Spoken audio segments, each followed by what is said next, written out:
Tawagin niyo na lamang po ako sa pangalang Julio. Kagaya ng iba, ay nais ko ding ibahagi ang karanasan ko sa mga bagay na hindi ordinaryo. Mga pangyayaring hindi maipaliwanag kailanman. Ako po ay 38 years old na ngayon at nakatira sa isang probinsya sa Visayas. Ang ibabahagi ko po sa inyo ay isang kwento na nangyari noong ako ay 7 taong gulang pa lamang. Ito ay tungkol sa aking ama at sa aking lolo na siyang gumawa ng isang napakalaking desisyon na bumago sa buhay ng aming buong pamilya. Napakaselan po ng kwentong ito at hanggang ngayon ay nagdudulot pa rin ito ng katanungan sa aking isipan kung tama ba o mali ang ginawa ng aking lolo. Uumpisahan ko po ang kwento sa ama ng aking ama na itatago ko na lamang sa pangalang Gusting. Si Mang Gusting, ang aking lolo, ay isang kilalang manghihilot sa aming lugar. Marami siyang napagaling na mga pilay, mga nabaling buto at mga simpleng karamdaman.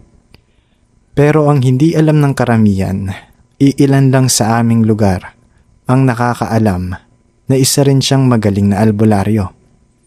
May mga kakayahan siyang gamutin ang mga sakit na hindi maipaliwanag ng siyensya, mga sakit na gawa ng mga nilalang ng dilim.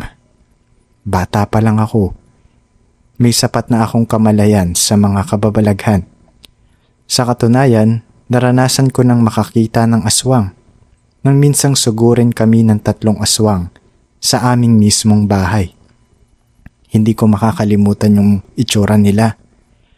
Kadalasan ng inaakala ng iba ay ang mga aswang ay mababalahibo, palaging nakahubad at parang hayop ang anyo. Pero ang mga sumugod sa amin noon, iba ang itsura. Kulay abo ang kanilang mga katawan at wala silang mga kamay. Yung mga kamay nila ay tila naging mga pakpak na ng paniki. Ang mas nakakapanindig balahibo, nakasuot pa sila ng mga ordinaryong damit ng tao habang lumilipad at umaatake sa amin. Yung mga aswang na iyon ay naghihiganti pala sa lolo ko. Ayon kay Lolo Gusting, binalikan siya ng mga ito dahil sa isang pasyenteng tinulungan niya na biktima ng kanilang pambabarang. Sa kabutihang palad, naprotektahan kami ni Lolo at napaalis niya yung mga aswang. Maayos naman sana ang pamumuhay namin kahit na may mga ganitong banta sa buhay ng aking. Hanggang sa hindi nagtagal, dinapuan ng isang napakalubhang sakit ang aking ama. Itatago ko na lamang siya sa pangalang Robert. Nagsimula lang ito sa isang simpleng ubo at pabalik-balik niyang lagnat. Pero sa paglipas ng mga linggo, unti-unting nanghihina si tatay. Pumayat siya ng husto, hindi makakain, at dumating sa puntong hindi na siya makabangon sa aming papag. Dinala na namin siya sa ospital noon at doon ay sinabi ang malagim na balita. Sobrang lala na daw ng sakit ng aking ama at tinaningan na siya ng buhay ng mga doktor. Umuwi kaming luhaan noon at mula noon naging malungkot ang aming tahanan. Isang gabi nagising ako dahil nauuhaw ako noon. Pupunta sana ako sa kusina para uminom ng tubig nang makita ko ang aking lolo at ang aking ina na nag-uusap sa may kusina. 12:00 na ng gabi noon. Madilim at tanging liwanag lang ay yung maliit na gasera yung tumatanglaw sa kanila. Nagtago ako sa gilid ng pinto noon at pinanood ko sila. Nakita ko kung paano lumuhod yung aking ina sa harapan ni Lolo Gusting. Umiiyak siya noon at humahagulgol. Yakap-yakap yung mga binti ng matanda. Parang awa nyo na tay. Buhayin ninyo si Robert. Pagalingin ninyo ang aking asawa. Nagmamakaawang iyak ng aking ina noon. Hindi ko alam kung ano ang gagawin ko kapag namatay siya. Paano ko bubuhayin ang pamilya namin? Paano na ang anak naming si Julio? Naaawa ako sa nanay ko ng mga sandaling iyon. Idinagdag pa ng aking ina. kung ang ibang tao nga, ang mga hindi ninyo kaano-ano, nagagawa ninyong pagalingin sa mga malalalang sakit at kulam nila. Paano pa kaya ang sarili ninyong anak? Tulungan niyo po siya, tay. Nakita ko kung paano rin napaluha noon si Lolo Gusting. Hinawakan niya sa balikat ang aking ina noon at pinatayo.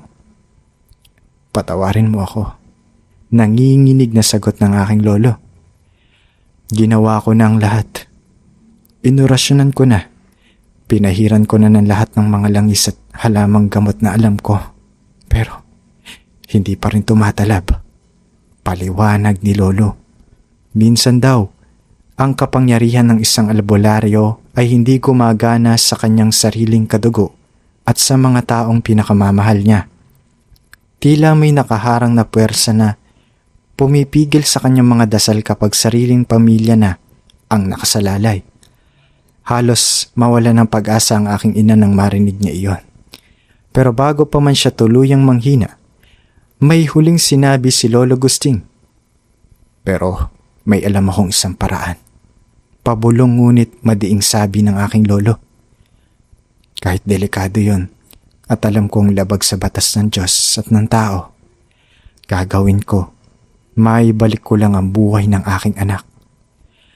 Kinabukasan, maagang maaga pa ay nag-ayos na ng mga gamit si Lolo Gusting.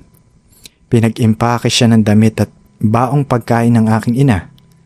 Ayon kay Lolo, mawawala raw siya ng 4 na araw para pumunta sa isang kakilala niya sa kabilang baryo.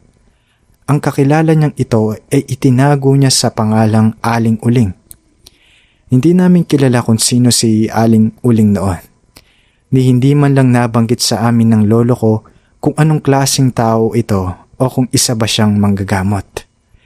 Hindi rin sinabi ni Lolo sa aking ina kung ano talaga ang pakay niya sa matandang iyon. Basta ang sabi niya lang ay may kukunin siyang lunas. Tahimik na umalis si Lolo at naiwan kaming nagbabantay kay tatay noon. Sa paglipas ng 3 araw, mas lalong lumala ang kalagayan ng tatay ko. Hindi na niya minumulat ang kanyang mga mata at halos hindi na namin maramdaman ang kanyang paghinga. Walang tigil sa pag-iyak noon ng aking ina habang pinupunasan siya ng maligamgam na tubig. Pagkalipas ng eksaktong 4 na araw, dumating si Lolo Gusting noon. Pagod na pagod siya.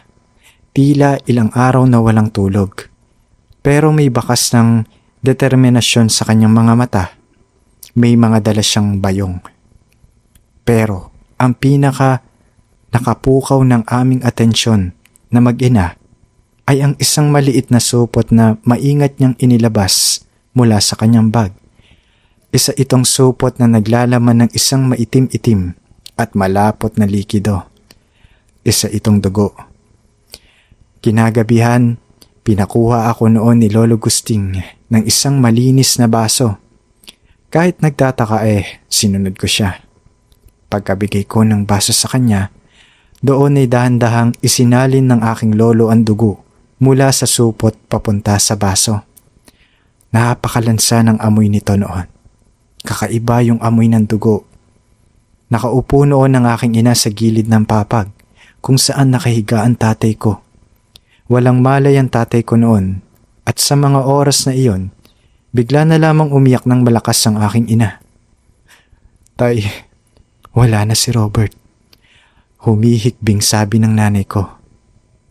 Kahapon pa po, bago pa po kayo makarating. Nalagutan na ng hininga si Robert. Natigilan ako noon. Patay na pala ang tatay ko ng mga oras na iyon. Tiningnan ko ang kanyang dibdib. At totoo nga, hindi na ito umaangat. Wala na siyang buhay. Pero hindi nagpakita ng takot o pagkabigla si Lolo Gusting. Kalmado siyang lumapit sa papag at hinawakan sa balikat ang aking ina. Huwag ka mag-alala, anak. Sinabi ko sa iyo, ibabalik ko siya. Paghagalingin ko siya. Seryosong wika ni Lolo. Bago pa niya ipainom ang baso ng dugo noon sa patay niyang anak, nilingon ako noon ni Lolo. Julio, lumabas ka muna ng kwarto. Isara mo ang pinto at huwag kang papasok hanggat hindi ko sinasabi. Natatakot man ay sumunod ako noon. Lumabas ako at dahan-dahang isinara ang pinto. Pero dahil sa labis na kuryosidad ng isang 7 taong gulang na katulad ko, hindi ako nakinig. Pagkasara ko nga noon ng pinto, binuksan ko itong muli ng konti. Sapat lang para makasungaw ang aking mga mata at makita ko ang nangyayari sa loob ng kwarto. Nakita ko si Lolo Gusting na iniaangat ang ulo ng walang buhay kong ama. Pinilit niyang ibuka noon ang bibig ni tatay. At doon, dahan-dahan niyang ipinainom yung malapot at maitim na dugo mula sa baso. Pumatak ang ilang patak ng dugo noon sa baba at leeg ni tatay. Pero siniguro ni Lolo na malulunok nito ang karamihan.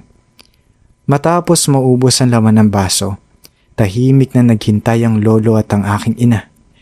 Ilang segundo ang lumipas, walang nangyari. Akmang iiyak na sana ulit ang aking ina nang biglang umubo ng malakas si tatay. Biglang bumangon ng itaas na bahagi ng kanyang katawan na parang hinahabol ang kanyang hininga. Himalang nagkaroon siya muli ng buhay, Sir JD. Mabilis na niyakap noon ng aking ina ang tatay ko habang umiiyak sa tuwa at gulat. Nakatayo lang si Lolo Gusting noon sa gilid, nakatingin sa kanyang anak. Pero ang kanyang mga mata ay puno ng lungkot at pagsisisi. Doon ko nalaman ang isang malagim na katotohanan. Yun pala, yung dugo na ipinainom ni Lolo Gusting sa aking ama ay hindi ordinaryong dugo. Isa daw iyong dugo ng isang aswang. Hiningi niya daw iyon sa kanyang matagal ng kakilalang aswang na si Aling Ulinga, kapalit ng isang kasunduan na hindi ko na nalaman kung ano. Upang maibalik ang buhay ng aking ama, isinakripisyo ni Lolo ang kaluluwa nito. Makalipas ang ilang araw, unti-unting nakabawi ng lakas si tatay. Nakakapaglakad na siya, nakakakain at parang bumalik na sa dati yung sigla niya. Ang sabi ng pamilya namin sa mga kapitbahay namin noon, hindi namatay si tatay, kundi gumaling siya sa kanyang sakit dahil sa galing ni Lolo bilang albularyo. Pero hindi naniniwala ang mga tagalugar namin. Saksi ang karamihan sa kung gaano kalala ang sakit noon ng tatay ko. Alam nilang tinaningan na ito ng buhay ng mga doktor at imposibleng may gumaling sa ganoong kalalang sakit ng biglaan. Dahil dito nagsimula yung mga bulong-bulungan sa aming baryo. Ang chismis nila na naging aswang daw umano ang tatay ko.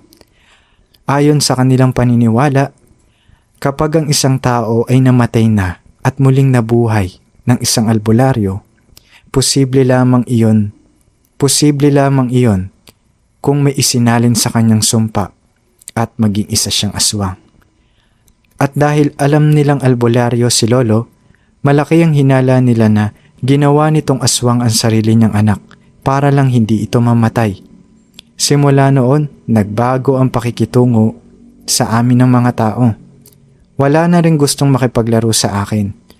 Lahat ng mga kaedaran ko ay pinagbabawalan ng kanilang mga magulang na lumapit sa akin dahil baka raw mahawa sila ng pagkaaswang. Masakit iyon para sa isang batang katulad ko na hindi naman naiintindihan ng buo ang mga nangyayari. Pero sa sulat na ito na ibinabahagi ko sa inyo ngayon, Sir JD, aaminin ko ang isang bagay. Totoo naman talaga na naging aswang ang aking ama. Noong bata ako, hindi ko pa ito napapansin. Para sa akin, isa pa rin siyang mapagmahal na ama na nagtatrabaho sa bukid para pakainin kami. Wala siyang ipinakitang kalupitan sa amin ng nanay ko. Pero nang tumanda na ako at nagkaroon na ng mas malalim na pangunawa, doon ko nakitaan siya ng mga sintomas ng pagiging isang aswang. Madalas siyang hindi natutulog sa gabi. Napapansin ko rin na kapag may iniihaw kaming sariwang karne o isda, tila ba naglalaway noon ang aking ama at nagbabago ang kulay ng kanyang mga mata. Minsan, nahuhuli ko siyang nakatingin ng matagal sa mga alagang hayop ng aming mga kapitbahay. At kinabukasan, yung iba doon ay nawawala na lamang nang walang nakakaalam kung sino ang kumuha. Kahit ganoon ang kalagayan niya, hindi ko siya magawang kamuhian. Alam kong hindi niya ginusto ang mga nangyari sa kanya. At alam ko rin na ginawa lamang iyon ng aking lolo dahil sa labis na pagmamahal ng isang magulang sa kanyang anak. Sa kasalukuyan, pumanaw na po ngayon si Lolo Gusting. At ilang taon matapos iyon ay sumunod na rin ang aking ina. Kami na lamang ng tatay ko ang naiwan. Matanda na rin po ang tatay ko ngayon at madalas na lang siyang nasa loob ng bahay. At ako bilang kanyang anak, patuloy ko siyang inaalagaan at pinoprotektahan sa mga taong humuhusga sa aming pamilya. Kahit na alam ko sa sarili ko yung malagim na lihim ng dugo na nananalaytay sa kanyang mga ugat. Hanggang dito na lamang po ang aking kwento. Sana ay kapulutan ninyo ito ng aral. Hindi lahat ng aswang ay pinili ang kanilang kapalaran. Minsan, yung iba sa kanila ay naging biktima lamang ng pag-ibig na walang hangganan.